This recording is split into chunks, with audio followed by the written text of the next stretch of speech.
Hello. It is time now to start the fifth day of the meeting with today's session on globalization. And immediately I pass the floor to Gerard Edding, the chair of the group of experts on national accounts.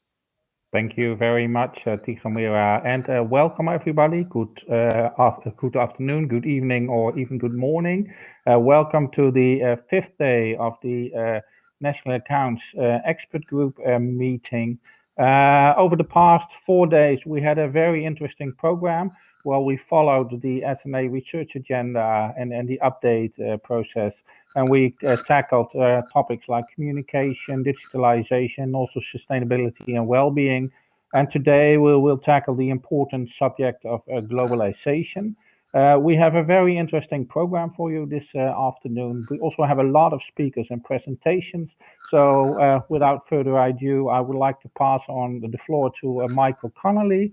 Michael is currently working for the Central Statistical Office in Ireland. There is the head of national accounts. He will chair this session. And Jennifer Rybarski, Deputy Division Chief of the Real Sector Division at the IMF, will be the moderator for this session. And like I said, well, we have a full program. So Michael, the floor is yours. Thank you, Gerard. Yes, good morning or good afternoon, good evening to you all, whatever time it is in your location. Welcome again to this group of experts in national accounts session on globalization. The work we will be presenting takes really two parts this morning, or 2 parts today. The first part will largely be, firstly, we'll have an update on the work to date of the globalization task team. That will be given by my fellow co-chair, Branko Vitas from the ABS. That'll be followed by a detailed, I suppose, session on the valuation of imports and exports, or otherwise called the CIF-FOB issue. And we'll have a number of country perspectives on that. We have Angela German-Cernai from the International Accounts Division in the National Bank of Moldova. We'll also have a country perspective from Serbia, given by Jovana Nedeljkovic. And this will be, I suppose, wrapped up by our colleague Jens Walter from the Bundesbank, who will, I suppose, act as a discussant and pull together the various issues that have come up in both the survey that we'll be reporting to, the results of which we'll be reporting to you, and then the country perspectives, and give a bit of a German perspective also on all of this. So I just want to make give you a few instructions. We have a lot of presenters today, so try and stick to your time. This is to our presenters. I want to just inform all the participants that they should put any comments they have in the chat, and that will be picked up by Jennifer Rybarski, who is acting as a moderator today, and will help us. She also leads the support we get for the work of the task team at the IMF. Just finally, if you wish to take the floor, and Jennifer will see whether we've time for that, please raise your hand, and if possible at all, we will give you the floor. But we have a fairly tight program here. So without further ado, I'll pass the floor to Branko for the state of play on the globalization task team. So the floor is yours, Branko. Thank you, Michael, and thank you to the UNC for the opportunity to talk to you today. I will try and speak slowly and pause so our wonderful translators can do their job. So bear with me, please. So slide 2, if I may. I think someone was running the slideshow for me. Thank you. So what I'd like to talk about today is provide an overview of the globalization task team work. And in that, we will talk about the three main guidance notes here. So the first one being G1, the valuation of imports and exports, and talk a little bit about the testing strategy and the outreach to NSOs and central banks and other organizations. G2, the treatment of M&E and intra-M&E flows. G4, the treatment of SPEs, and at the end, I'll talk a little bit about the forthcoming guidance notes before handing over to Michael, who'll talk about the results from the testing strategy for G1 and then some of our country experiences. Slide 2, or 3, I think it might be.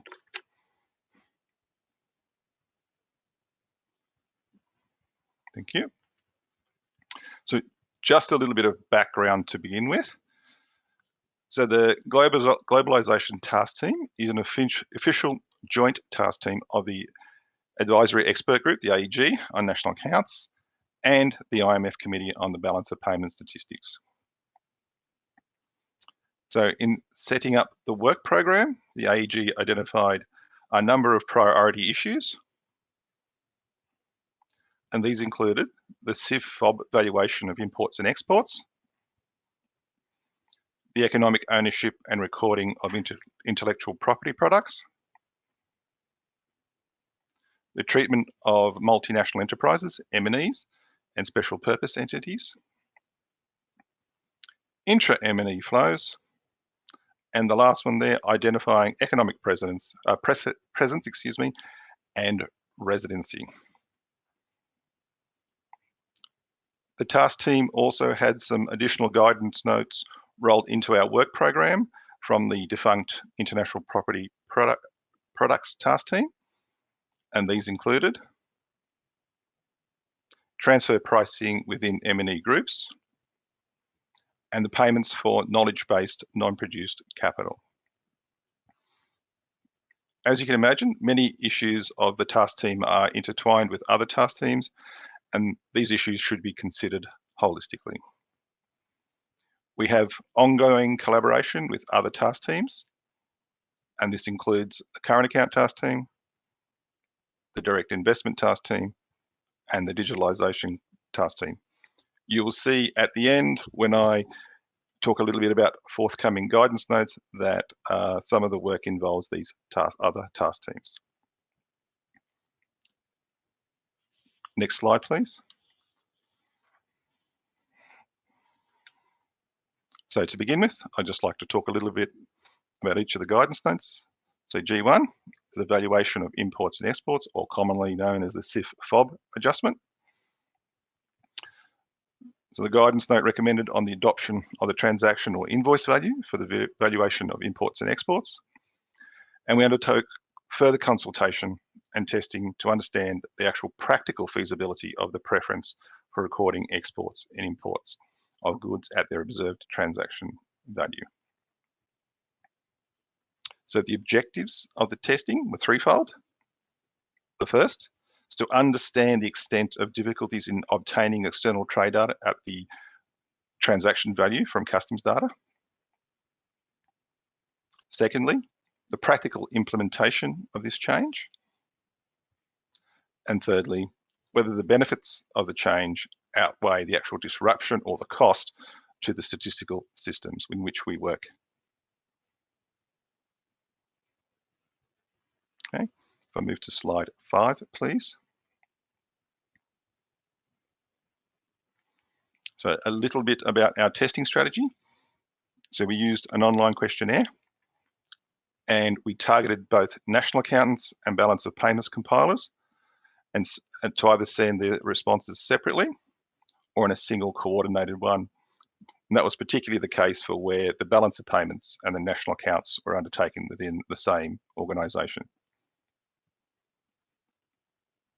There was a two-stage approach. The first stage was sent to a wider audience, so a wider set of economies, and this reflected geographical representation and different stages of statistical development. And it also set the scene for the more detailed investigation which followed.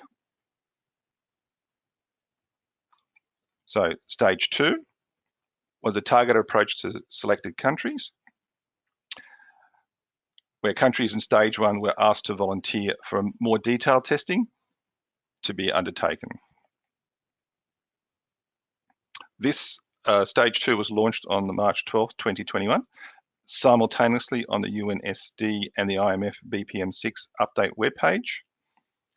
And the responses for stage 1 are now in, and they were due back in April of this year. And as mentioned earlier by Michael, stage 1 is now closed, and the next presentation will actually discuss some of these preliminary results. Slide 6, please.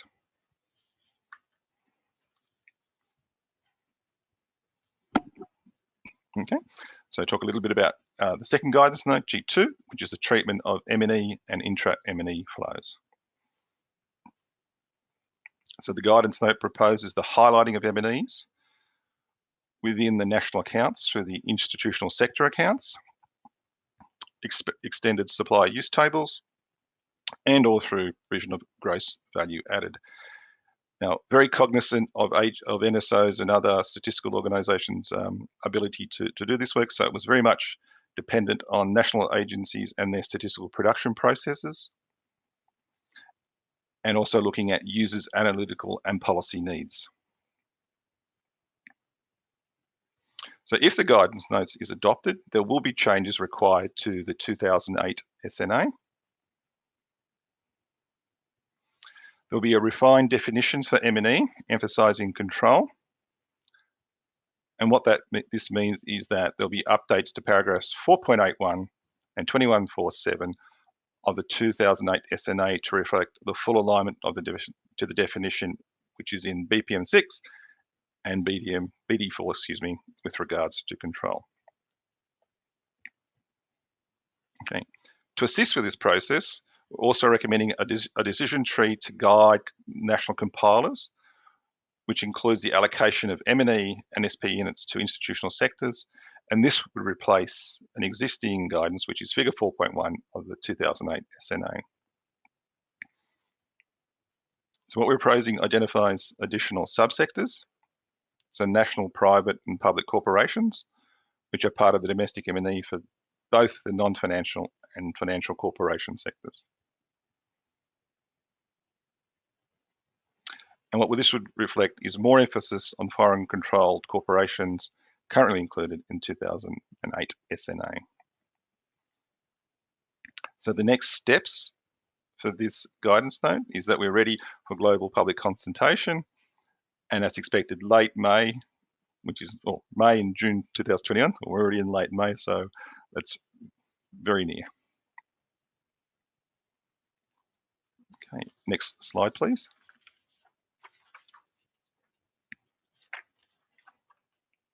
Slide 7, thank you very much. So a little bit of update on guidance note 4, which is the treatment of special purpose entities and residency. So the guidance note recommended no change be made to the residency principle in the SNA and BO balance of payments frameworks, and that SPEs with non-resident parents should continue to be classified as institutional units in the economic territory in which they're located. So no change there. Also recommended a definition of SPEs that is consistent between the national accounts and external sector statistics. Okay, so what this means is that entities incorporated in the same economic territory as their parents, but not consolidated on account of being autonomous, will not be termed as SPEs for the purposes of separate identification of data collection. So these units will be classified based on the specific types of activity, e.g. domestic securitization vehicles or trusts.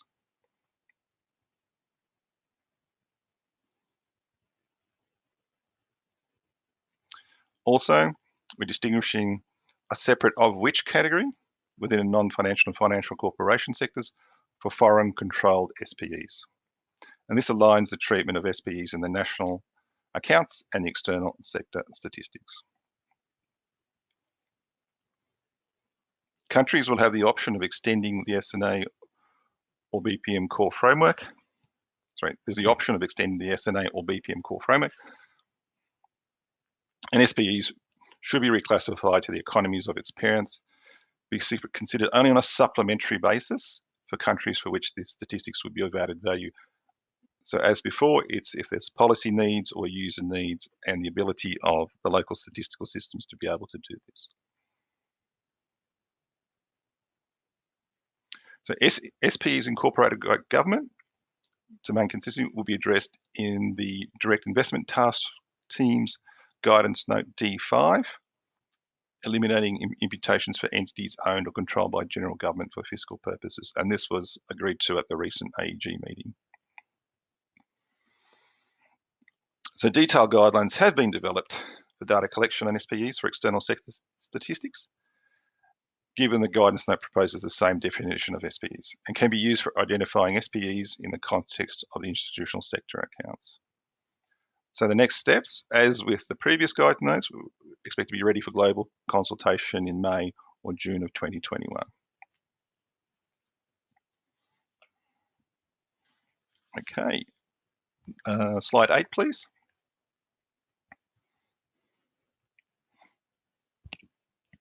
So this table provides an overview of the forthcoming work program for guidance notes of the task team. And it also establishes or identifies the links to work from other task teams. So as you can see, for the high priority issues, there will be a significant amount of global consultation happening over the next few months, with guidance notes 2 and 4 expect to be ready for global consultation in May or June this year.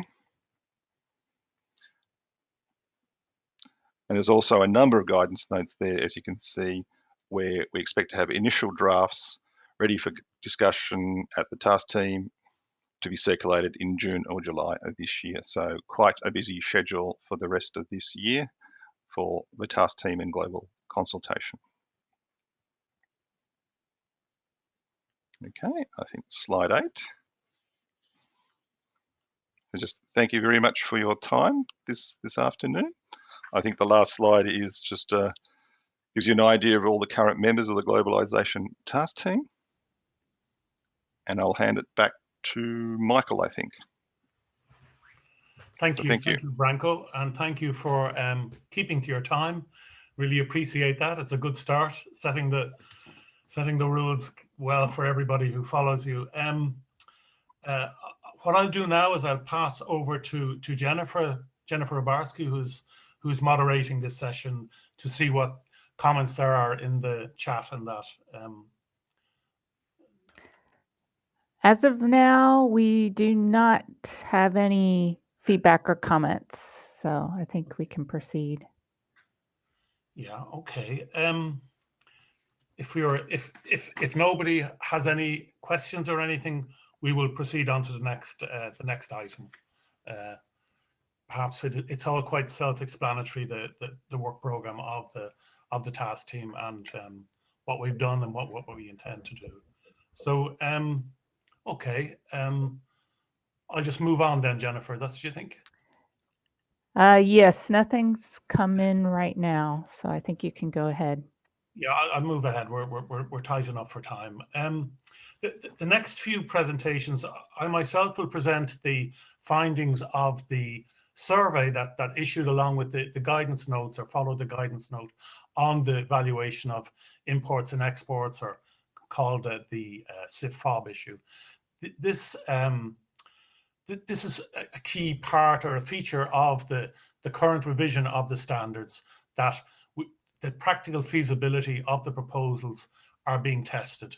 So every country has been sent a questionnaire and asked a whole series of questions regarding the how feasible it is to implement the proposals that were in the guidance note. This is a summary of the responses that we received. So I'll just, if you can put up the slides now, please, is that possible? I think I'm asking Sasha to do that.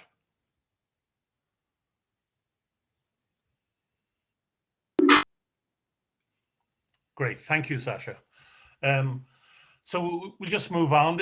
This is the like we said, the preliminary survey results. So this is our first take on the data. There's quite a series of questions that were posed, but this is really a summary of the key answers at this stage. So we will be coming back to all of the data to see if there are further questions to be answered. So if you move on to the next slide, please, Sasha. Firstly, just the complete answers that we received by economy. So you can see there that right across the globe, we have a good spread of responses. We have about in most of the areas there, about a 50% response rate approximately. Like the Western Hemisphere, it's 20 responses out of 40 or 39. Sub-Saharan Africa, 21 yes, 24 no response. Middle East and Central Asia, 18, 14 not. Very strong response from Europe. And then Asia Pacific, 17 responses versus 20 where we have no response. If you can go on to the next slide, please, Sasha. Now, we'll just show them by statistical domain, and we'll retain this particular way of presenting the data over the next few slides. What has happened, in fact, is that we have received some joint answers. In other words, one response covering both the balance of payments and the national accounts, and then in other instances, separate responses from either the National Central Bank and then or the National Statistics Office who compile the national accounts. So I think we had 74 joint responses and 31 separate ones for the balance of payments, 24 for the national accounts. So we see there 105 responses for balance of payments and 98 for the national accounts. Okay, so if we move on to the next slide, please, Sasha. So what's really important in this questionnaire is that we asked countries to volunteer for a more in-depth analysis of the use of invoice values. And we were, I suppose, a bit apprehensive about the sort of response we might get to this call. And really, we're very happy with what we've received. We have a total of 42 countries that have volunteered to do this more in-depth testing. And also another concern of ours was that it would be concentrated in one geographical zone, but instead here you see it's right across the globe. We have volunteers coming forward. So in fact, the largest number are in Sub-Saharan Africa, where we have 14. But I think that's a very good spread. And the concern always is that we get responses or volunteers, but that they don't represent all of the compilers that are involved in this. Because the thing to remember about this particular piece of work, the guidance note and the proposals that are in it, it hits all compilers. So all statistical compilers, be they balance of payments, national accountants, or international trade, they're all impacted in some way by this. So it really is important that we get a good cross-section of compilers in all of our testing. Next slide, please, Sasha. So this is looking then at the access to and use of invoice value. So how do the compilers have access to this information? So if you can go to the next slide, please, Sasha. So again, we show this by the type of compiler, by the balance of payments compilers and the national accountants. And we see there that this is just the support on a conceptual level. And we see there's an overwhelming support for it in both the balance of payments and the national accounts. That's the blue element of the bar. So that's 72 of the total of 105, I think, and then 64 on the national accounts side. So if you go to the next slide, please. But that's on a conceptual level, so it's important to remember that. So that's saying that the countries agree with it in principle, and then we have to see, well, what about in practice? How does this actually work? And that's what this next slide is doing. It's sort of saying, well, what is the availability of the actual invoice values?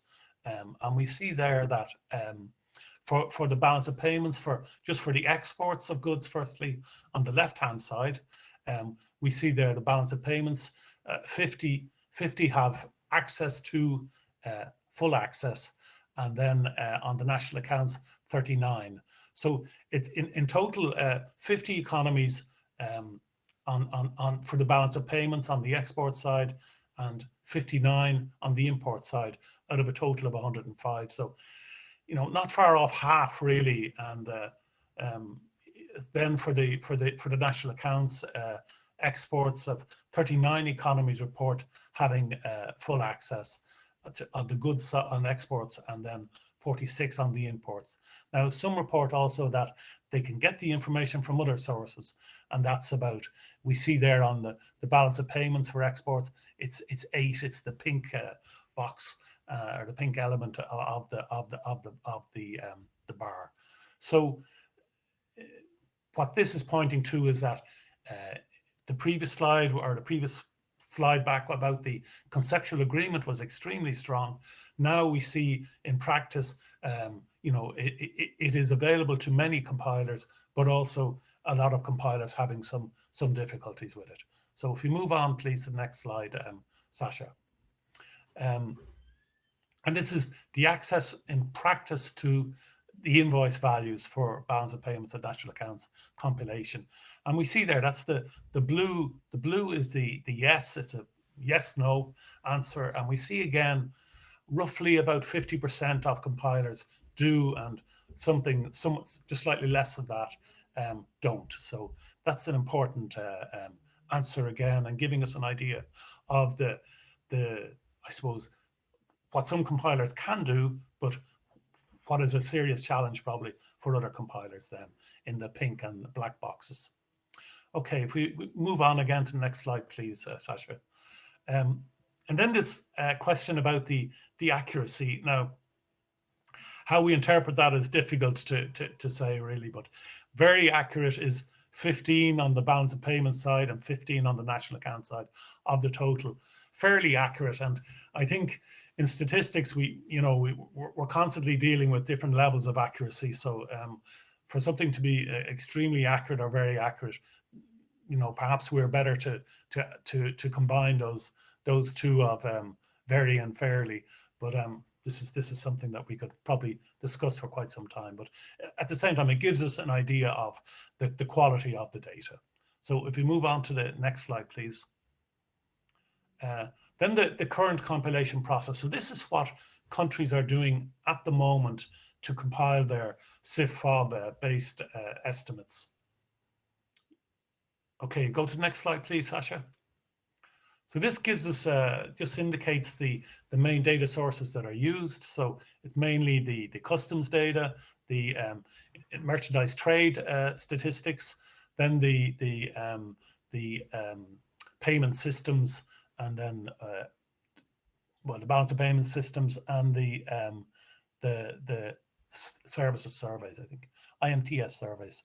Sorry. And what's striking about this, I think, is that when we look at the balance of payments, exports and imports, so they're the first two groupings, we see that the principal source are the customs records. They're the blue bars. But when we look then at the national accounts, we see that it's the IMTS, which is the principal or the main source, and the second largest being the customs data itself. I think when you look across at the supply news tables and the national accounts, we see that the results are practically identical. So making that distinction is probably not that meaningful. That it's really how the balance of payments works, and we see also on the balance of payments side, the black bar is much stronger or substantial for the balance of payments compilers, which is the payment systems, and naturally balance of payments compilers in central banks have access to this data more so than the statistics compilers or the NSI or NSO. Okay, we'll move on. If you could give me, yeah. Now the main source, and this is a key question, because the problem with the CIF-FOB, or one of the main challenges, is that if we go to an invoice value, we then need to be able to deal with the estimates, the required estimates for freight and insurance services. And this gives an idea of what the different compilers use to obtain that data right now. So 41 compilers for freight using the trade and services survey, 33 using the customs records, and 24 using IMT, the merchandise trade statistics based on customs records. Similar enough profile for the insurance, but we have less for the IMTS based on customs records, only 9 there compared to 24 for the freight. But it gives you an idea that compilers are using different data sources for these services, which, as I said, will have to be separately estimated if we go to the proposed change in compilation or methodology here. Could we move on to the next slide, please? Yeah, and this is just then how, estimating the data on a free on board or FOB valuation adjustment of imports in balance of payments and national accounts. So how is this done, or is this done for all the national accounts compilers and the balance of payments compilers? So we see there that yes, it is done by 81 of the compilers for balance of payments and 82 of the national accounts compilers. So they estimate an FOB valuation adjustment in these cases. So yes, practically all compilers doing this, or a large majority anyway. Can we go on to the next slide, please? Yeah, and then just how is this adjustment calculated? We see here there are 3 options: fixed ratios from previous periods, and that's the pink one, the top one anyway, and then based on survey data, the central one, and then based on CIF-FOB data available from the customs records. So we see there that it's spread out between these different approaches, and for like I said before, or like we observed before, for the national accounts supply use tables, more or less the same response really, and it's just the difference then between the balance of payments compiling and the national accounts. And I think it's a similar enough response.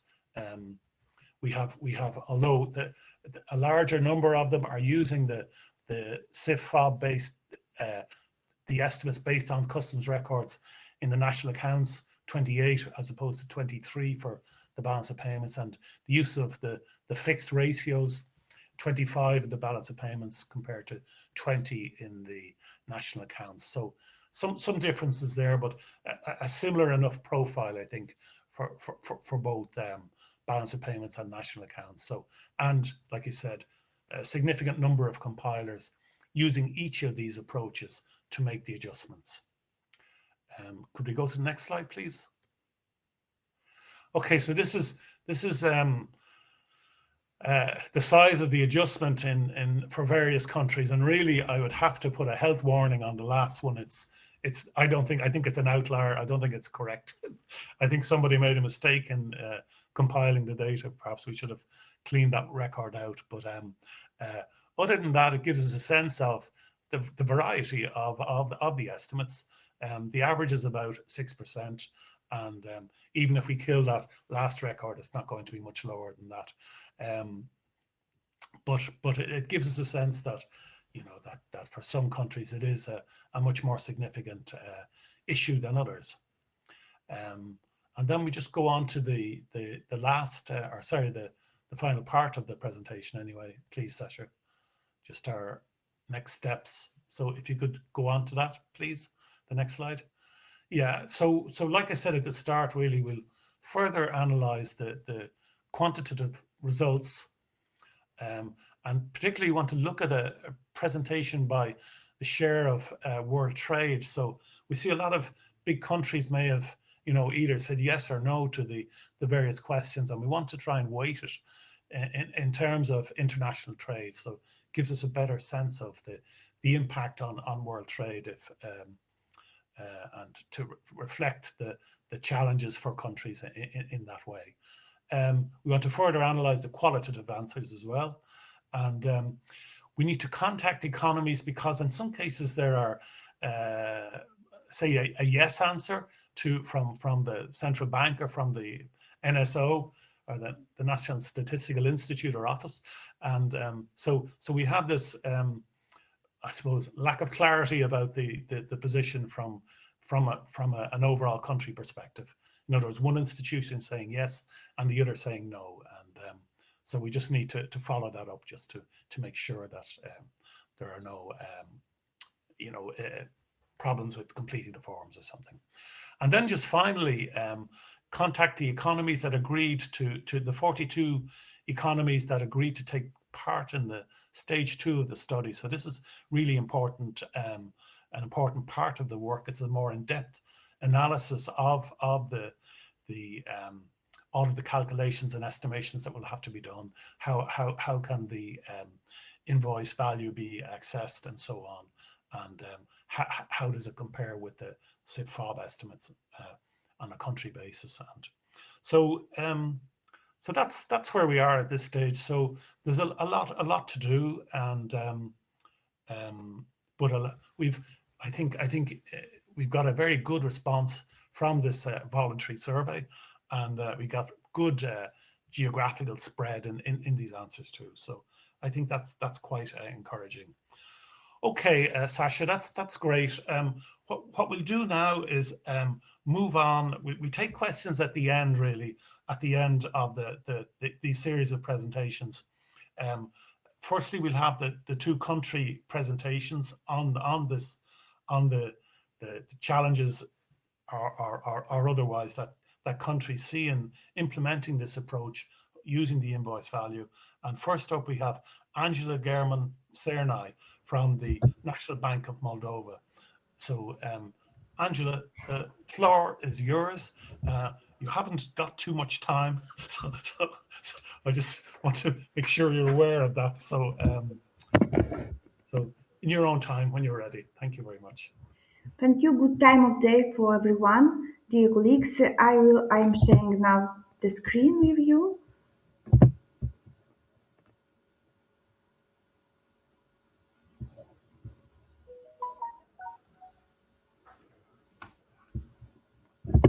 Sorry, just a second.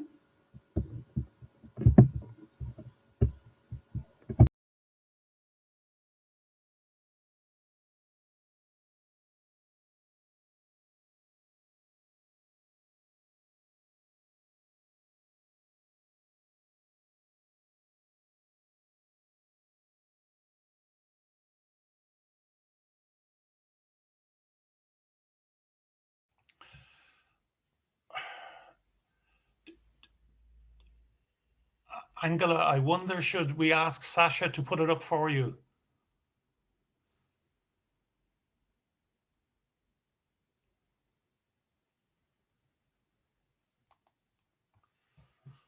Hi, it's Marlon. I put the presentation and ready to follow her Thank you, instructions. Marlon. Sorry, yeah. Sorry, Marlon.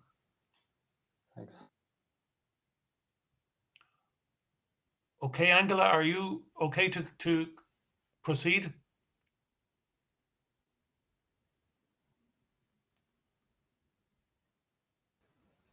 I don't see her listed anymore. I don't know if she got kicked. She left it in trying to reconnect. I see Serbia and Germany, but I don't see her listed. Okay, well, I think could we ask Jovana from the National Bank of Serbia, Jovana Nedeljković, to maybe present her to make her presentation, and then we can go back to Angela when you are finished. Yes, Is that sure. okay with you? Great. Yes, that's fine. I'm Thank going to share my presentation. Just a second.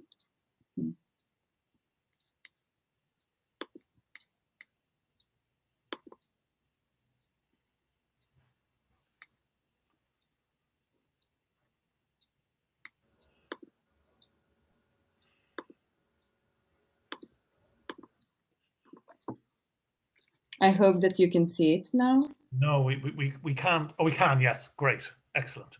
Okay, great. So my name is Jovana Nedeljković, and I'm working in National Bank of Serbia in BUP Statistics Division. Today, I'm going to talk about visibility of using invoice values for merchandise trade in Serbia. So first of all, I would like to highlight the fact that Statistical Office of the Republic of Serbia is in charge of compilation of international merchandise trade statistics and System of National Accounts, and BOP statistics, as well as international trade in services statistics, are compiled by National Bank of Serbia. So Statistical Office uses data from Customs Declaration according to the IMTS recommendations, and for most services, the main data source is ITRS. So Serbia has closed ITRS system, which guarantees complete and correct information as well as good geographical breakdown. We have transactions that are disclosed by type of services and counterpart countries without threshold. So credit and debit are separately reported as well. And also Statistical Office estimates the transport and insurance costs for goods according to the terms of delivery, mode of transport, and residence of the carriers.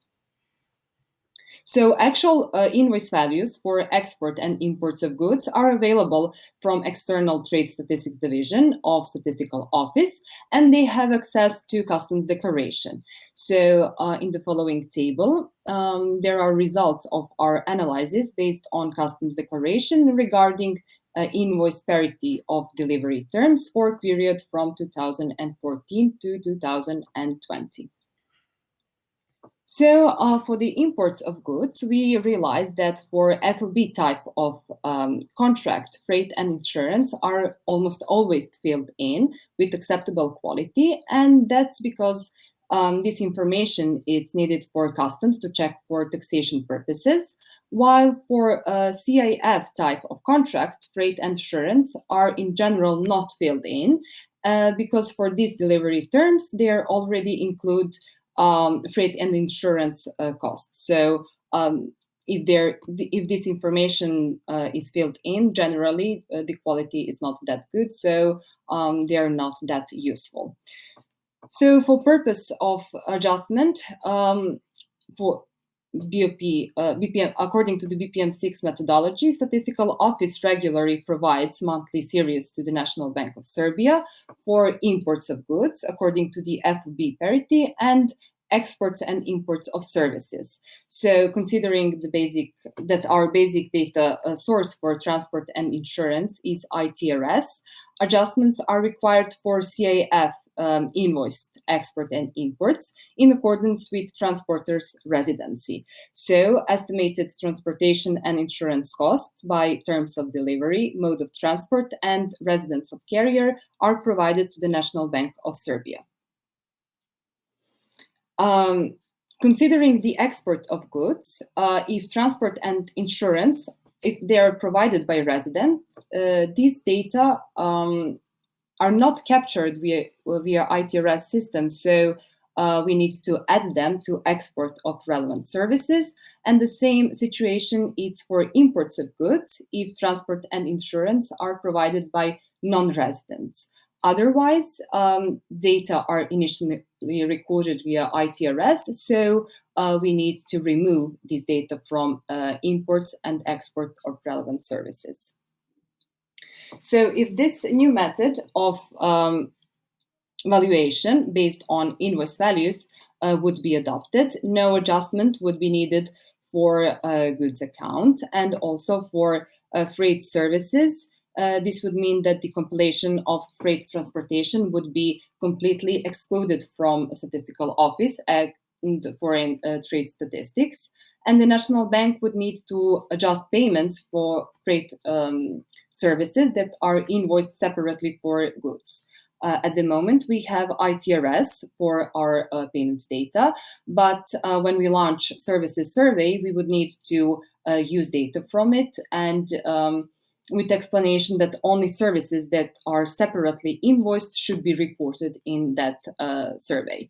And also, at the moment, we have model to estimate insurance services based on financial reports, so to adjust that model for insurance services. So on the last slide, I have some arguments in favor of using invoice values, and that is that no estimations are needed for goods account for the freight services. We would have better cross-country comparability and probably lower errors and omissions. And also the process of compilation would be much simplified.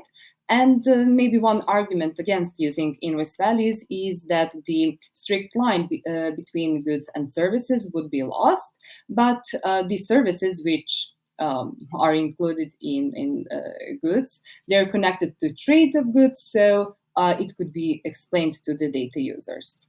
So basically that's all from me for today. Thank you for your attention, and please feel free to ask questions. Okay, thank you, Jovana. Like I said, we'll come back to the questions, I think, when we've completed the. I see Angela's back with us, so that's great. I think we'll give the floor to Angela, and then after Jens has completed his presentation, we will then have a discussion on the 3 or 4 presentations, in fact. Okay. So, good afternoon once again. Please, I can share the presentation. Please, Alexander, if you can put my presentation on screen. Thank you. I am Angela German-Cernai from National Bank of Moldova. My presentation will be very short. The main ideas were already presented by my colleague from Serbia. That's why I will try to be very, very short. Please, next slide. We are using each opportunity to present our stance in favor of adopting the invoice or transaction value in goods valuation in balance of payments methodological recommendations, and as a member of current account task team during the consultation of the guidance note 1 of globalization task team, we opted for option 3, which is changing the recommendation for the evaluation of imports and exports for the observed or transaction or invoice value. Currently, we are using a lot of denomination, but they mean the same invoice value. This change, from our point of view, which was firstly with which history is from national accounts. They wanted to keep the consistency regarding valuation in trading goods internally and externally. It seems to be very useful and fits for balance of payments main principle of compilation as well.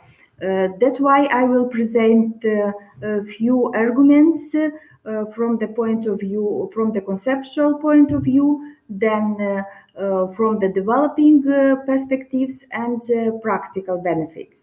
Next slide, please. Thank you. The main here we see 2 main conceptual benefits. The first is that the methodological recommendation of balance of payments are based on a few core principles. And one of them is that the transactions between resident and non-resident should be shown at market price. From this point of view, the invoice value is closer to this market price, because this is a freely set price by partners in these transactions, which are recorded, should be recorded in balance of payments.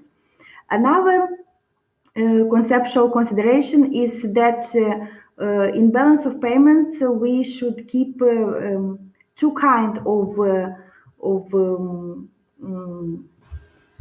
of accounting rules. This is vertical double entry bookkeeping and horizontal double entry bookkeeping. And the invoice, if both partners of the transaction will show the same invoice value, that will help us to achieve this horizontal double entry bookkeeping. This is 2 main conceptual considerations, which, from our point of view, are a better in this better fit for the concept of invoice value than from the previous one. The next slide, please. Then another important thing is that the using of invoice information, first the invoice value, then another information from invoices will enrich analytical usefulness and also will enhance the comparability of data. We are in current account task team. There is also another guidance note which have a little bit of which have a connection with this one. This is the using of invoice, the presenting the breakdown of export and import by currency. Then if you will use the invoice information to show the invoice value, then also for invoices we can use the invoice currency to present the currency composition of export and import, and also we can use the country of transaction to show the geographical breakdown by country. We propose the last one presentation, and we think that this presentation of export and imports of goods by country of transaction will improve the global geographical consistency and give a fresh view for users from the perspective of change of ownership.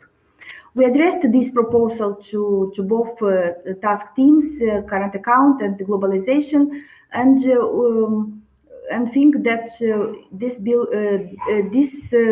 will be a good idea for analytical for new set of analytical data. We also provided a set of data for comparison of geographical breakdown of export and import. And if some of you are interested in this, you can access this link, and you will find in Annex 20 a research which we carried on for the period of 2016-2019 on this issue, and to see how this presentation to compare these two kind of presentation by country of transaction and by country of shipment and destination, how most of countries are compiling now. The next slide, please. Just to say to you, Angela, sorry, you have 1 minute left, so. Thank you. Another very important is practical consideration. The invoice value will exclude the estimations and improve and simplify the process of compilation. That's why this is not at least important as methodologically or developing data concerns, but the main condition is to have access for this data.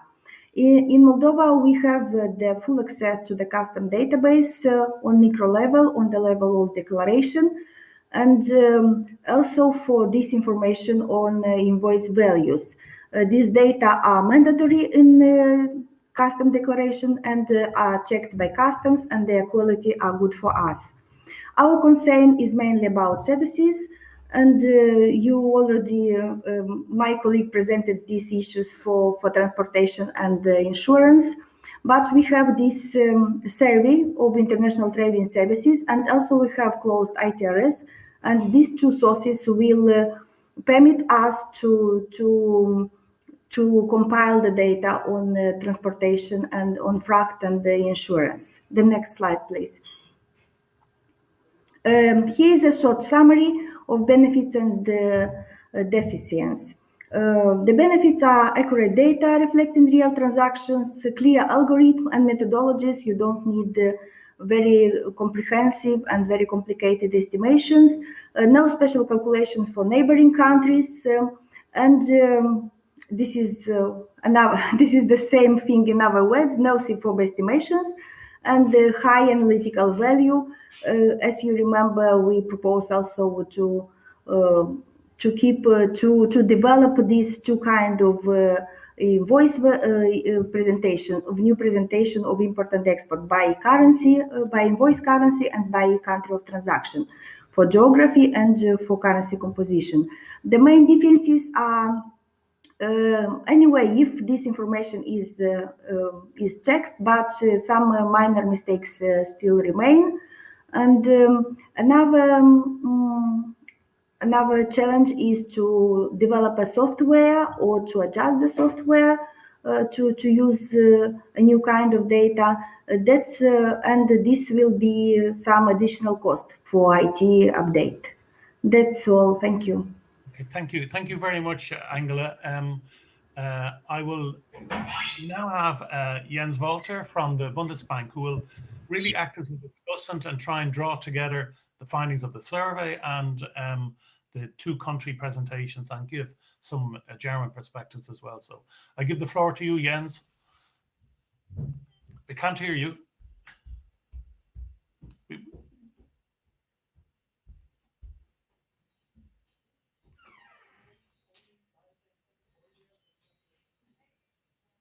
We see the slides, but I don't know if we can hear you, Jens. I would just say to people too that if you take the opportunity to post any questions you might have, that would be really helpful, I think, in getting a good discussion going on this subject. Okay, Jens, we still don't hear you.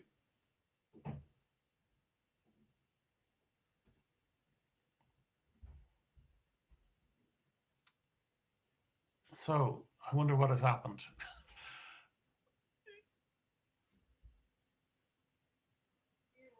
Is Jens still connected, is he?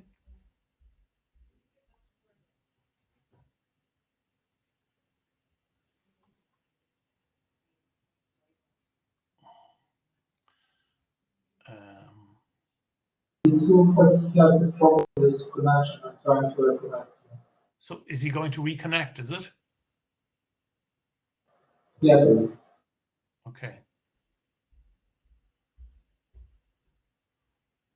So like I said earlier, I think this would be a good opportunity for participants to post any questions or any observations they have. It's clear from the survey that many countries have difficulties with this use of the invoice value, and it'd be really helpful to get a good discussion going. Jens, you're ready now, are you? You hear me? Yes, we hear you now. Yeah. Ah, great. Perfect. Sorry. Okay, the floor is yours.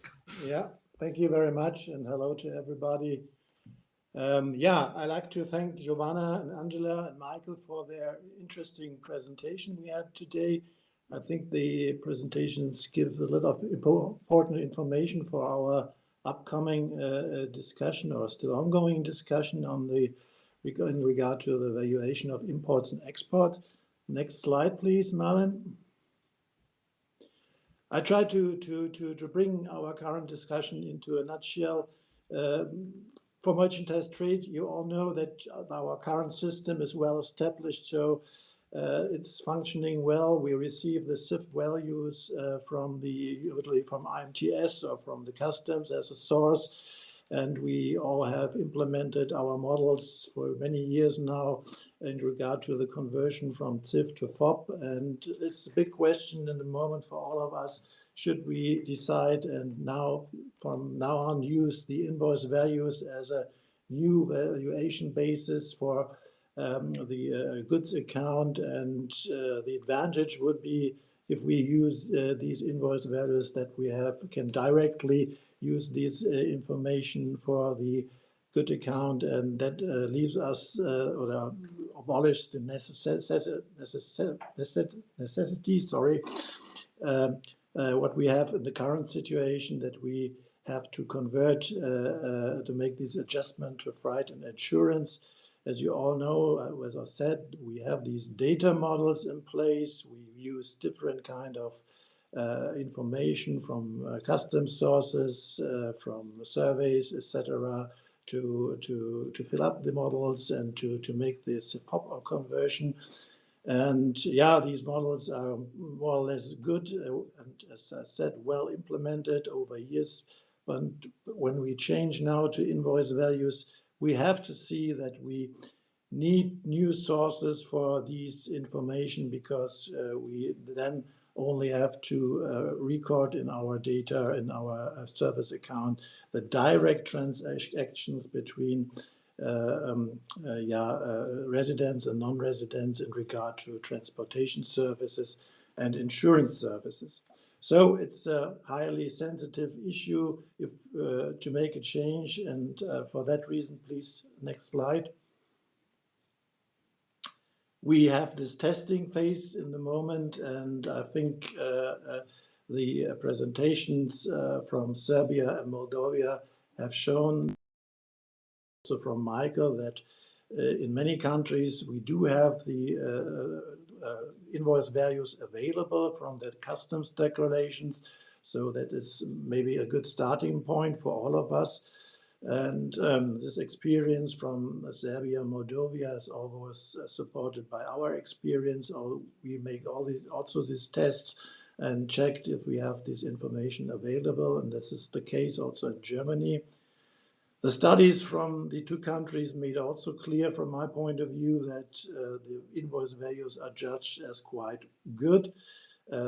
It's always difficult, as Michael said in his presentation, to say, yeah, the valuation CIF or invoice values is good, but the current situation is that a lot of countries say that's the quality is okay from their point of view. In addition, we have seen from the presentations that from a pure conceptual view, we find a lot of countries who opt for a change from the FOB to the invoice values. But as also Michael said, and the colleagues, that some more testing is needed, especially in countries in which invoice values are available. They should evaluate the quality of these values. They can check it against the delivery terms in combination with the current statistical value, and to see if the patterns is in line with our theory. And we also have to check and be aware what the new invoice values will do with our time series. Do we see any breaks on the global level? This would be also very, very important from the perspective of our user. Please, next slide. Jens, could you speak up a little, please? Just a little bit louder, I think would help. Louder? Yes. It's better now? Yeah, I think so. Okay, I try my best. Yeah, sorry. We already have done some tests in Germany with our data, and we also have seen that the quality of the invoice values are very accurate. So we see the aforementioned patterns in the values, and so we are fine with that. However, we see also that we do have some small breaks in the time series, also on the global level. As you could see from the slide, we have a change, or will have a change, if we use invoice values on the total global import level of minus 0.4%, and on the export side, we will have a plus of 0.2%. If we go deeper into the data, then you see more dramatic. So it is very, very important for all of us to test this also on a detailed level, and to see what this change may affect our time series in the balance of payments. Next slide, please. But as what also already mentioned is that we do not have to focus alone on the availability of invoice values. There's also maybe a more problematic issue with to get the information in regard to the service transactions, right? Insurance. As I have said, we currently all have these models in place which give us the opportunity to estimate the insurance and the freight costs in connection with our imports and exports. If we gonna change to the invoice values, then we have to have new data information coming probably from ITRS systems. Countries which have ITRS systems in place may have fewer problems to adopt this new option. but other countries may have to introduce new additional direct surveys. So that could be a problem, and it's of course new surveys always burdening, and respondents as well as the compilers need a long lead time, which again puts some pressure on us for the final decision, because if we want to have a changeover, then we need a few years for preparing this changeover, especially in countries where surveys have to be introduced. The best case is like in Germany, when you can also draw on existing data, and we use this information, please next slide, to test for Germany what the change will bring for us. And we can see that the quality of the information we receive from the transportation companies or the importers and exporters is quite good. But we already have seen that there is a major impact, especially on the service account in Germany. And for the credit side, we have that on the road transport and sea transport, and the debit side, mainly air transport and sea transport is affected. The more important point here is that the balance sign will change in Germany. So that means we currently have a negative notation, and this will become in the future time a positive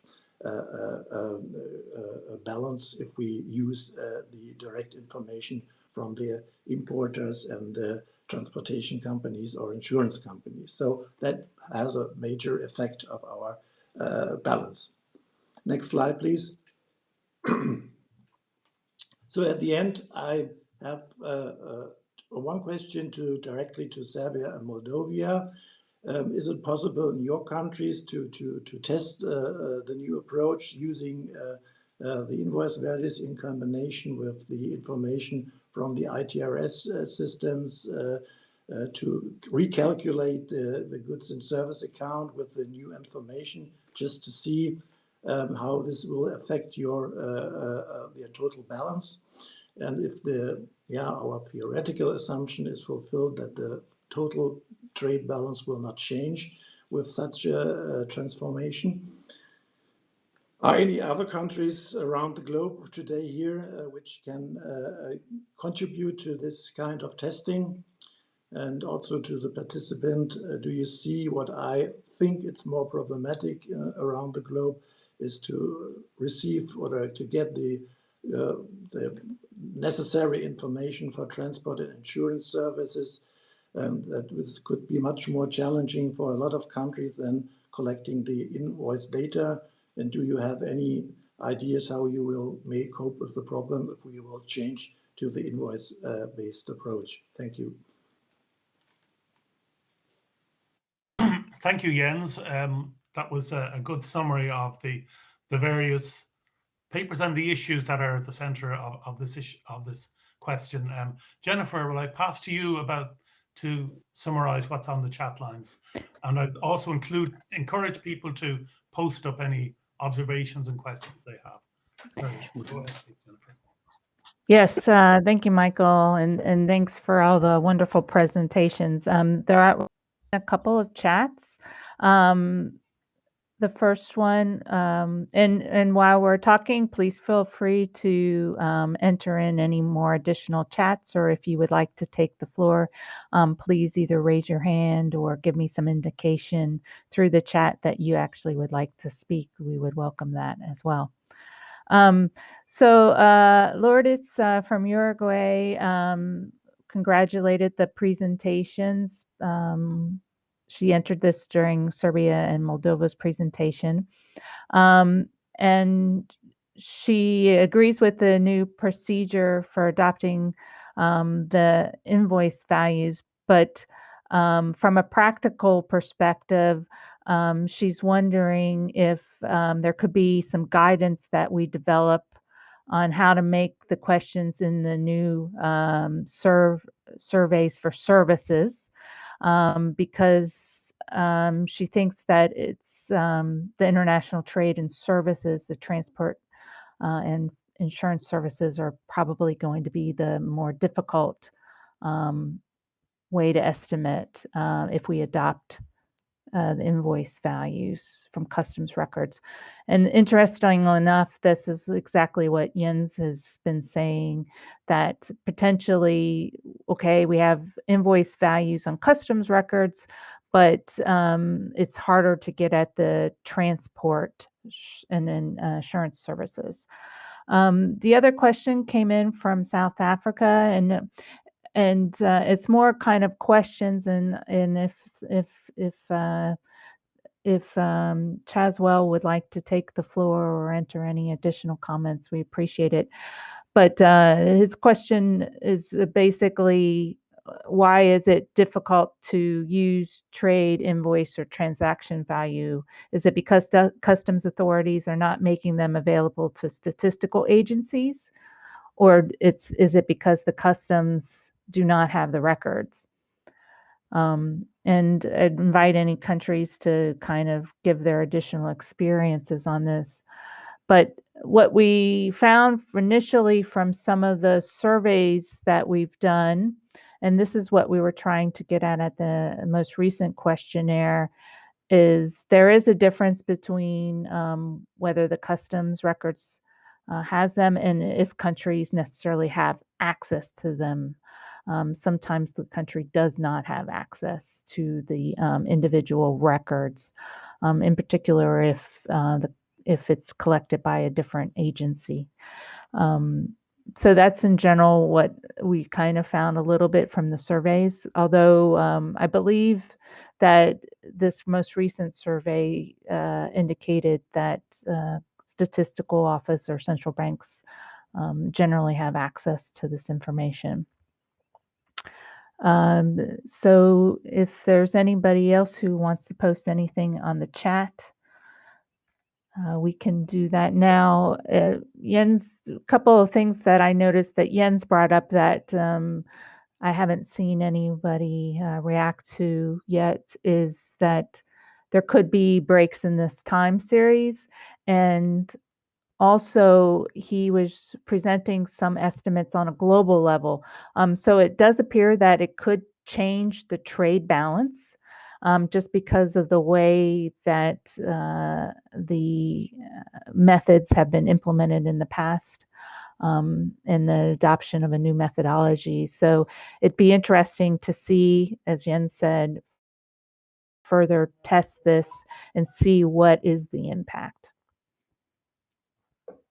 Okay, it looks like Sanjeev just came in. Two quick questions, or they may not be so quick, as Sanjeev points out. The first one is, with invoice values, do countries think this will pose bigger challenges on delineating economic ownership issues? Okay, that's an interesting question. And as you recall, the customs records or the IMTS don't necessarily follow this change in economic ownership, whereas balance of payments and national accounts do. And the second question is, are producers happy with the valuation of domestic output and basic prices with imports and exports? This brings in the consistency issue between the basic price concept and the concept currently in the balance of payments and national accounts on the global level of valuation on FOB. So I don't know if there's any more questions, or we can turn it back to the presenters. I know Jens had a few questions for Angela and Giovanna to answer, or if the speakers have any thoughts on some of the questions in the chat.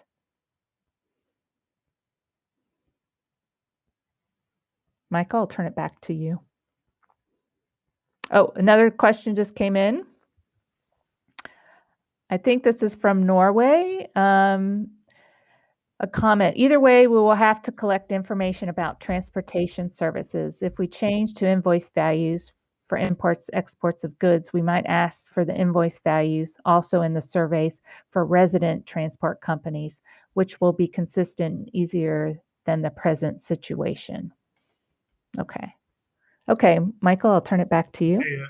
Thank you, Jennifer. I think we've got a few questions there, and I'm not sure, like in answer to Sanjeev's question about whether the economic ownership issue will be really clarified by getting the invoice value, as opposed to a FOB valuation or a SIF valuation. It's the same basic metadata associated with the transaction. But does Jens, do you want to come in and answer any of these questions, Jens? And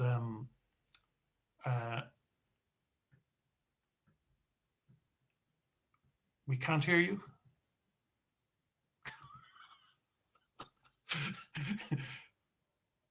I think he's saying, I give up. Is that what he's saying? Yeah, I interpret this as the universal sign of, I give up. Like, I think it's like really what we're hoping to get is a good bit of feedback here today, because you would have seen particularly from the survey that we reported at the outset, that this is quite divided, the ease with which countries have access to this data. But the important thing is that if what is discussed here gets implemented, it will have a serious impact on the compilation procedures for a lot of countries. So it is really in all our interests that we do get a conversation going on it, and certainly if we have concerns, or indeed if we are strongly positive on it, that we make sure that those views are heard. Like, I think what I take out of it so far is, and I think this has already been repeated, is that the main problem, or the principal problem, is on the services side, and picking up the services that are associated with the goods that are being transacted. And then this distinction between resident carriers and non-resident carriers when it comes to the transport, and similarly for the freight and insurance. And we need to get this resident, non-resident transactions being captured somehow, and being correctly captured, and not getting mixed up with resident transactions. This is for balance of payments compilers will be most familiar with this type of thinking. I don't know, have we any further questions coming in there, Jennifer? No further questions, other than, I don't know if Jens, if you want to try one more time. He says, am I still on mute? So I don't know. Yeah. Not good. Yeah, it's still a piece. Jens is one of our resident experts on the task team that's really researched this issue quite a bit. We've gotten another comment from Hungary that came in that said, maybe the break in time series will be moderate, but probably more services will be recorded under goods. So this is the whole comment about, is this distinction, and this is maybe a philosophical comment as well, is the distinction between goods and services still as relevant as it used to be? That's more my opinion. It didn't come from Hungary. It makes it more necessary to adopt an adequate definition of goods.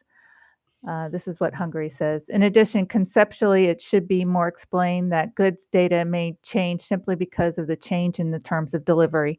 So yes, so that's a good point. So previously, it was more of a uniform valuation point, and if you adopt it, the value can differ depending on the terms of delivery.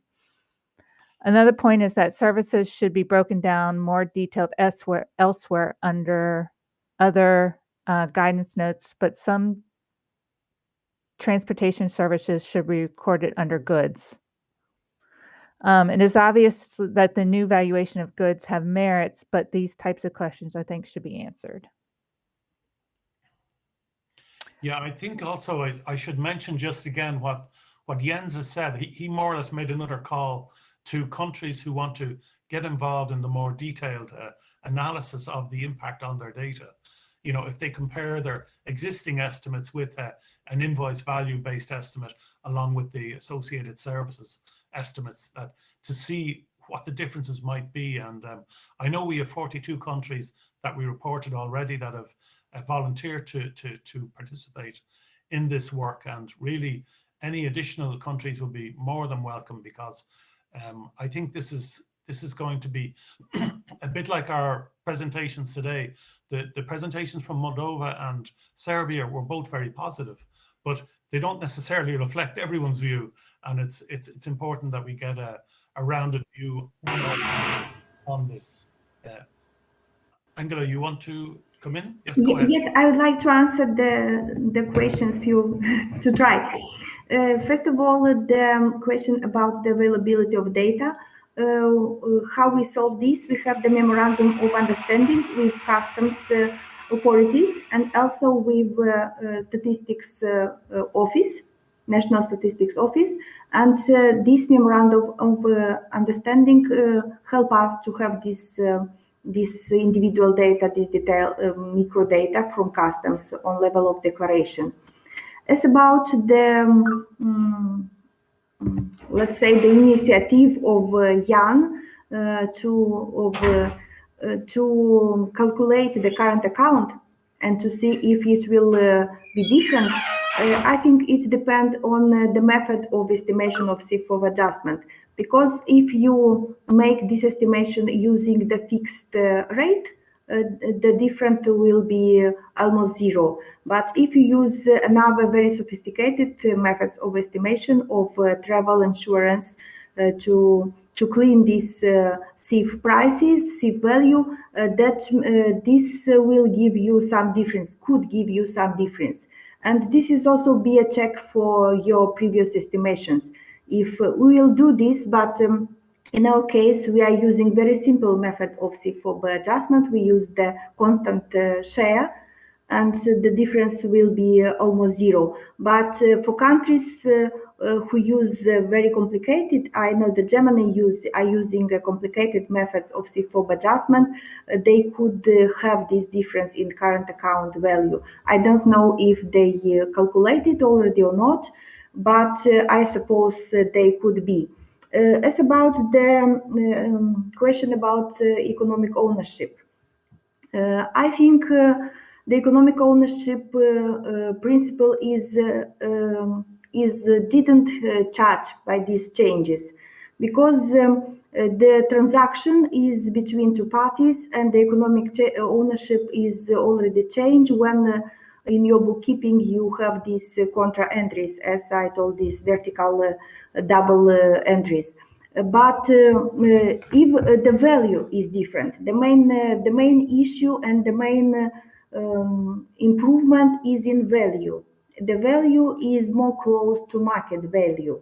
This is the best thing from a conceptual point of view, because when two parties are contracting, have a transactions, the real price which they convene on is this invoice price, not the price which we are shown after a lot of adjustment and a lot of estimation in, let's say, in balance of payments in our case. That's why we opted for this solution that is better. The invoice value is more close to market value. The change of ownership is absolutely the same from my point of view. Thank you. I should ask, Jovana, do you wish to answer to Jens' questions, or have you any comments you want to make? Sure. So to Jan's question, I would like to answer that we don't expect that the trade balance would be exactly the same. Data on invoice value for export and imports of goods are available from customs declaration, and statistical office has access to these data, and payments data of relevant services are available from ITRS to National Bank of Serbia. But this calculation of trade balance using invoice values requires a lot of effort and modification of our current IT system, and also reconciliation of obligation of these two institutions. So I'm not sure if and when we would be able to perform this calculation. Okay, that's very helpful, Giovanna. It sort of qualifies to some extent the very positive interpretation I think you may have taken from your slides. Jens, can yeah, you? I was going to say, Michael, see if Jens can talk again. Yeah. We still don't hear you, Jens. Perhaps it's as well we can't hear what he's saying. I mean, now. Yeah, Michael, just one last, I know we're about to limit of the time. Just one last chat came in, and I think this was a very good point Sanjeev brought up, is if there's going to be any analysis on asymmetries. He said they'll be different for sure, but will they be better? And I think that was one of, I can't remember which presentation presented that they thought it would improve on the asymmetries in trade data and international trade data. But the question is this in fact, will it improve it? And they're asking whether we'll do any analysis of that. I will try to answer on this. I think if how in Jan's presentation was written in the table, if both partners will show the same value, because the invoice is one for both participation in a transaction, that means should be significant improvement. But we should see, because if one of your partners choose another kind of evaluation of export and import, that means that your effort is not so good as it could be if both of you will show the same value, the invoice value. This depends on the comprehensive of this change. All of us will adopt. If all of us will adopt, then the improvement will be much bigger. It depends. But another question, I mentioned a few words about another kind of global consistency. The first one will be better global export and global import. The second one, if we will use the information from invoices for countries, will be better the geographical consistency. The geographical presentation will, the consistency in geographical presentation will be better. And that means that invoice has a lot of good information which we can use if these invoices are available. This is the main issue. If they are available, we can use the value, we can use the currency denomination, and we can use the country of transactions. And we will have free set of data, better, globally consistent.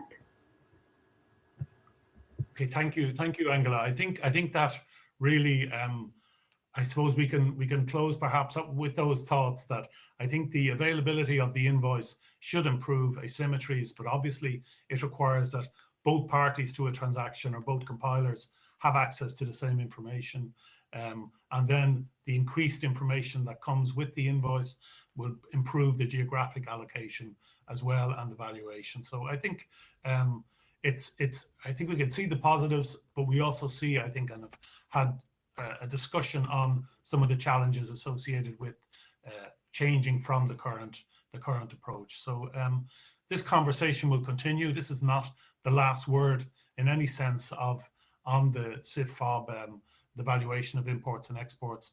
We will go to our next the in-depth analysis that we mentioned earlier that 42 countries have volunteered for, and we will be reporting those results to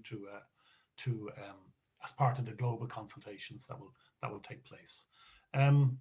I think at this stage we should probably move on. Is that okay, Jennifer? Do you think we're? Yep, I think so. Yep. So we go on to the presentation from Eurostat now. We're changing topic to some extent to talk really about multinationals, and we're talking about them in this instance on the European Network of Multinational Enterprise Coordinators, this group that has been put together in Europe and their work, and Tatiana, is she ready to? Are you ready to present, Tatiana?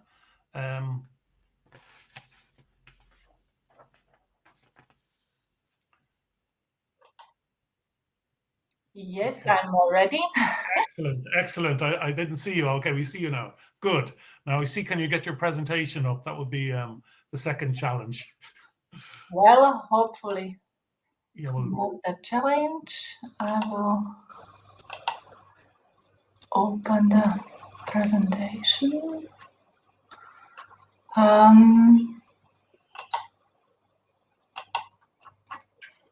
it can be tough for you if you have a problem, you know.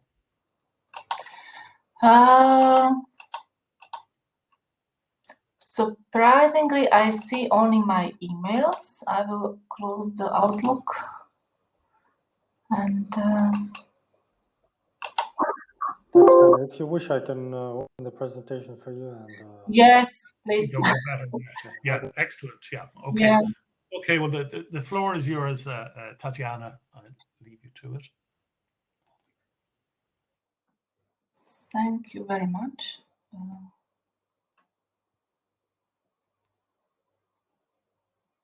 Okay. Yes, that's it. So in my presentation, I will inform you on the progress that has been done at the European level, and in particular on establishing the European network of multinational enterprise coordinators, the so-called MNE-NET network. The next slide, please. I will explain shortly about the background of this MNE-NET and then also what are the main tasks and objectives. So you are then familiar what is basically the main aim of this network of experts.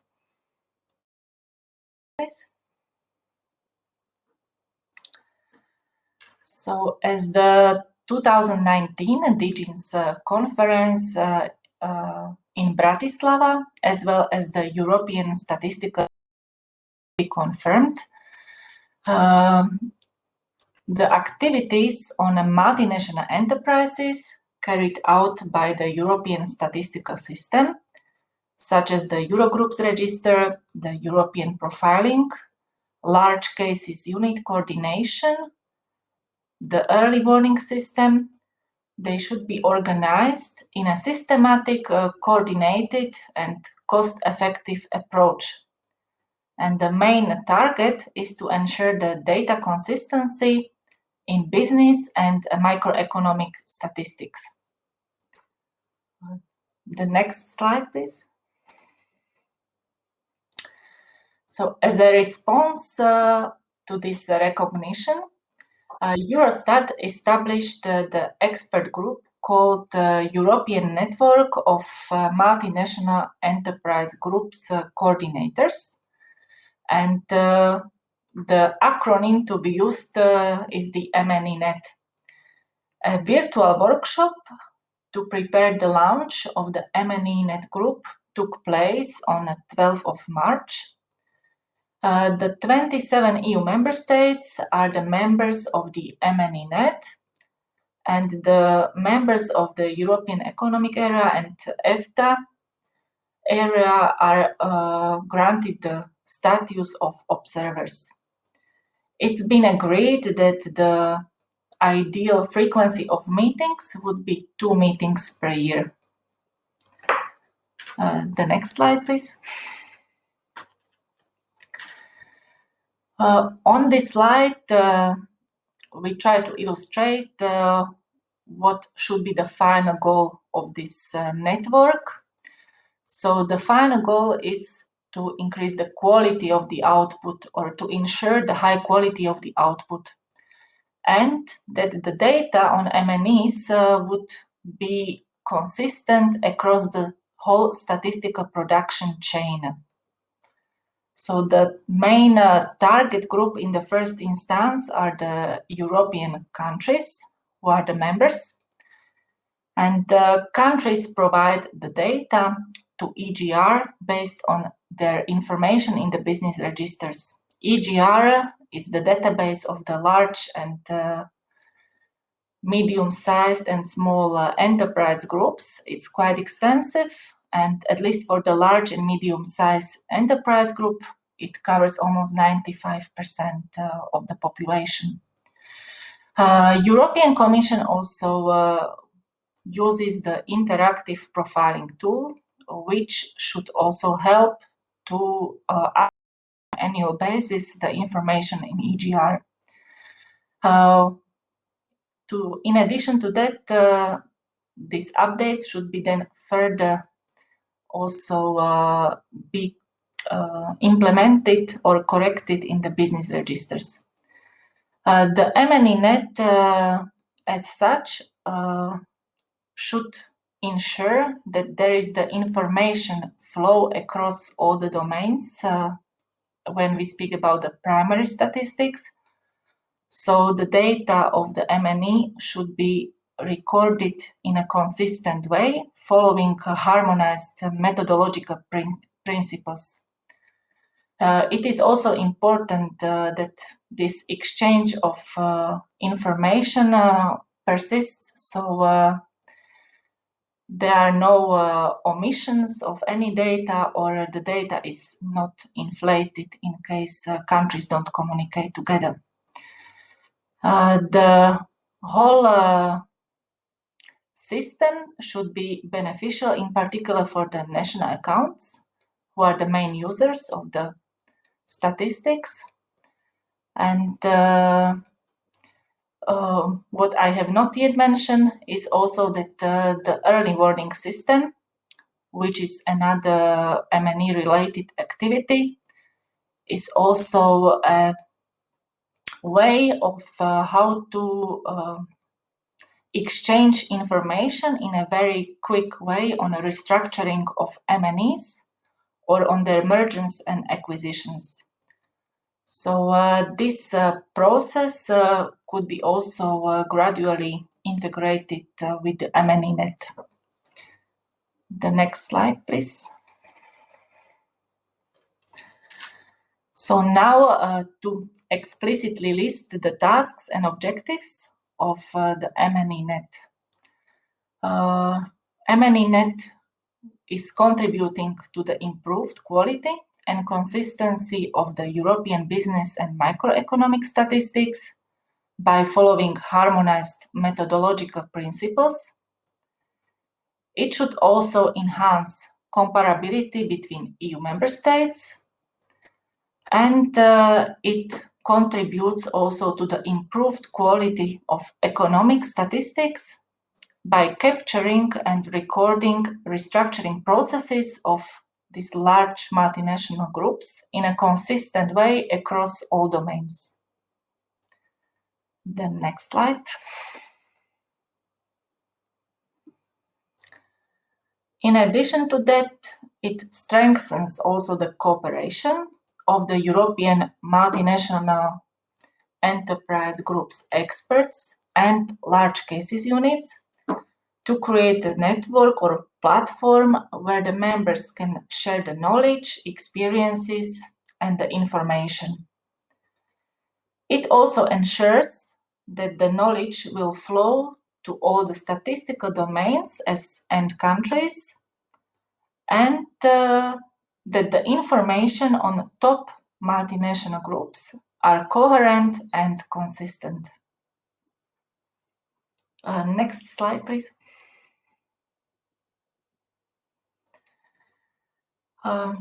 Some of the other objectives is also to support the consistency work done by large cases units or similar organizational structures and the early warning system, as well as to assist Eurostat in optimizing the organization of the MNE-net and the early warning system process. Next slide, please.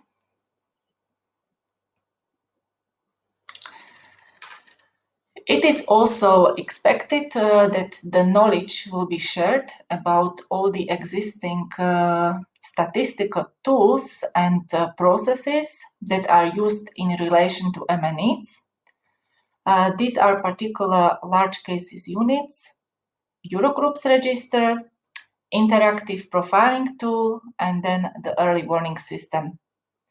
And last but not least, it integrates with other expert groups and domains, and it will address the needs of the users. Next slide, please. Thank you for your attention, and now I would like to open floor for your question. Thank you. Thank you, Tatiana. I think that was really interesting. It brings together these frameworks that we can really understand the activities of multinationals right across the European statistical system. And I think it's interesting in that context that the Bureau of the CES, the European statisticians, that the Conference of European Statisticians, that they have encouraged that this type of work be, I suppose, extended to cover more countries. And they've, I think Rami wanted to share something with us in this regard. It's just that obviously there's a legal framework that helps us in Europe achieve this type of consistency, sharing of data, and consistency of data. But I think other countries can do this maybe in a different way, perhaps, but still sharing experiences, sharing best practices, and so on. Yes, Rami, would you like to make a comment? Yes, I could mention a couple of things here. I thank you, Tatiana, for presenting this very important work. From my point of view, finding a way to include global M&E's data more precisely in official statistics is a key area of work what comes to solving the issues related to globalization. And a global network of experts would probably be a good way to share information activities of global M&Es. Of course, other countries' involvement cannot be like EU countries due to the lack of a common legal framework, but they could still learn from the network practices, get some information they need, and provide the network with some information concerning M&Es in their countries. And the information sharing could then develop further in coming years. First, this observer status is probably something that could be considered. Currently, together with the Eurostat, we are reflecting on the feasibility and most appropriate timing to organize a kickoff event where information, Eurostat and EU countries could share the information with other interested countries. And we would very much welcome your views on this initial idea now. You can post in the chat if you find this kind of idea interesting for your country. Thanks. Thank you, Rami, and thank you, Tatiana, too, for a really interesting presentation, I think, on all these different ways that we approach the M&Es and their impact. Jennifer, are there comments on the chat that you want to share with us? Yes, so there's been a couple of comments coming in UK from Sanjeev from the UK and Christian from the Finland. So basically supporting what Rami just said. Definitely, we all know that M&Es don't just end in Europe, so figuring out a way of enlarging the scope of the M&E work and leveraging on what the fantastic work that Eurostat and the European countries are doing of this information would be a very good idea. And so this was one of the questions. Do they have plans of trying to expand this work outside of Europe? For example, with your early warning system, are you reaching out to other countries beyond for the early warning system. There was a comment that came in from Hungary on how will the MNE net handle confidentiality issues, and will MNE net include FDI issues. There is also, I think, another comment that just came in from Georgia.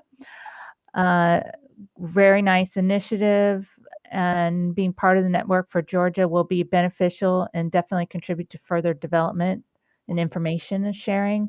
And then I think someone from Eurostat, Morganti, or Enrica Morganti, wants to comment. I guess his last name's first. They would like to come in and actually make a verbal intervention. That's all so far from the chat. Yeah. Okay. Can well, I also comment? Or if yes, you can go ahead, but Enrica, if she wants to make her okay. her comment first, and maybe you can Enrica can take all comment. of the questions together, Tatiana, if that suits. No problem. So, Enrica, can Enrica be given the floor, please? Yes, thank you very much, and good afternoon from my side to everybody. So my comment is that yeah, this is a very challenging activity that we have just launched. We just had an initial preparatory workshop in March, and now we are really trying to set up the official group and to start the real meetings as from June this year.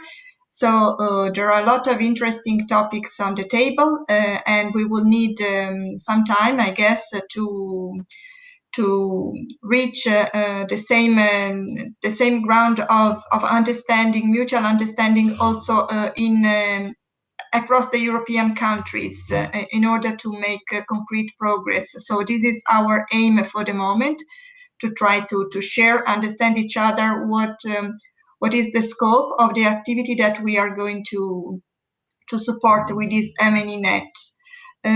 So from the presentation of Tatiana, you have seen many topics, but also from the chat, I see that very easily we go to concrete questions. How do we exchange the confidential data? Will FDI be treated? We don't have answers at the moment for these questions, but of course we know that they will come and they will have to be addressed concretely in the coming months. So going back to the invitation of the CES Bureau and also to the speech of Rami, yes, we are very much willing to cooperate from Eurostat side. We just need to better focus the activity and to be able to have some real value to bring to the discussion and some real experience. So, but for that reason, we will reflect together with the UNACE secretariat on when is the best and most appropriate and fruitful time to prepare for that.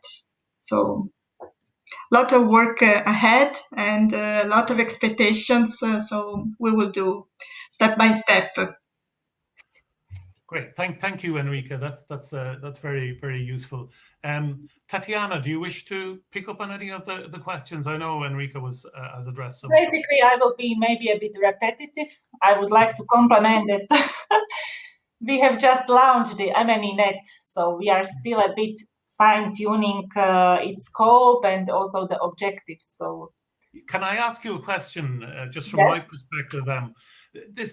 These groupings are a combination of people from all different areas in our statistical activities. You have people from business statistics, people from business registers, national accountants, international accountants. How is all of this going?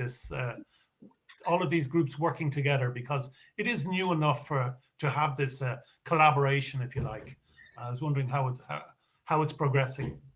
During the first workshop, in fact, it was interesting to see that indeed there are people coming from very different domains, and there is also different level of knowledge on some processes.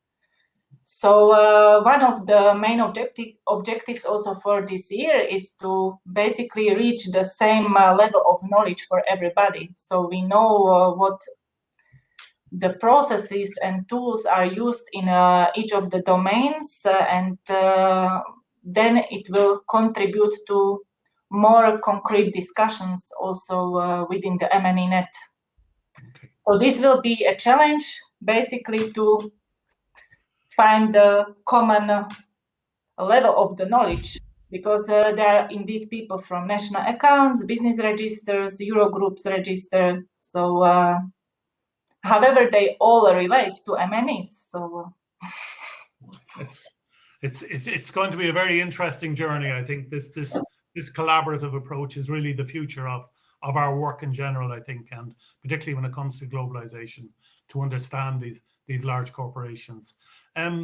Jennifer, is there any other comments there in the chat? Or no, there's nothing coming in additional on the chat, but I guess actually I have maybe additional question. Well, maybe two additional questions, given that we're producing some guidance notes on M&Es, coming up with a definition of an M&E in the balance of payments and national accounts that we're putting forth in this most recent guidance note that will circulate. And it seems like this cooperation across domains is key.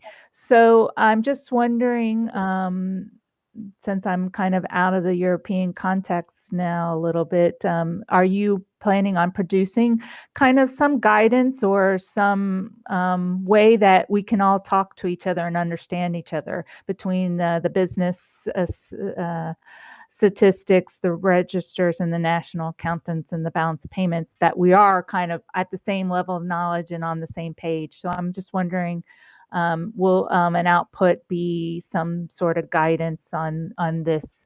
And also just the level, I mean, we've talked about this exchange of confidential data, I think, for a while now. And I'm just wondering, is it also the group going to develop strategies of kind of exchanging information that where you're not exchanging confidential data? In particular, within the European context, you might have a little bit more leverage to get this done, but on an international scale, that's a big challenge as well. So I'm just wondering, do you have strategies on that front as well? Thanks.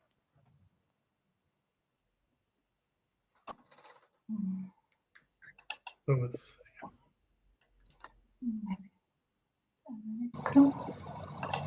okay. So for the exchange of the confidential data,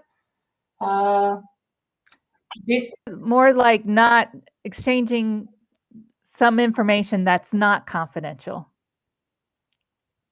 That's more the question. Like, is there information that you can exchange on the activities of M&Es within your network that's not confidential? Strategies for addressing. I assume that with the time we will develop certain methodological guidelines and principles which could be then publicly shared. So we assume that with the time there could be some basic manual drafted, or some best practices which we could further share also outside the MNE-net. This is also the purpose, that there is some consistency then on the data. But as I said, for the moment, we have just started, so we are kind of putting the ranking of the issues that are burning most, and the next dedicated to large cases unit. So we start step by step, but there is intention in a long term to really put together also some main methodological principles. This I can confirm. Okay, thank you. okay. If we have time, Michael, there's one question that came in additional in the chat. UK, St. GFAS, in terms of the breakdown of GVCs due to COVID-19 and Brexit, there are significant rapid changes to business models and flows. Have you noticed this yet? And then another question actually just came in from Germany, Jens Welter. Is a cooperation with central banks BOP division foreseen? That's a big question, I think. Yeah, that's the cross-institutional one, and that's always interesting. With central banks. Similarly as with international institutions, also the central banks belong to international institutions. So, of course, to cooperate, but I cannot now specify anything concrete.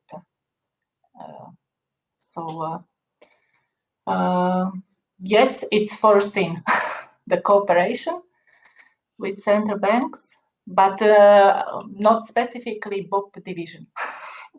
So in general. In terms of the breakdown of global value chains due to COVID-19 and Brexit, if there are any rapid changes, whether we have noticed yet. I cannot confirm this at the moment, so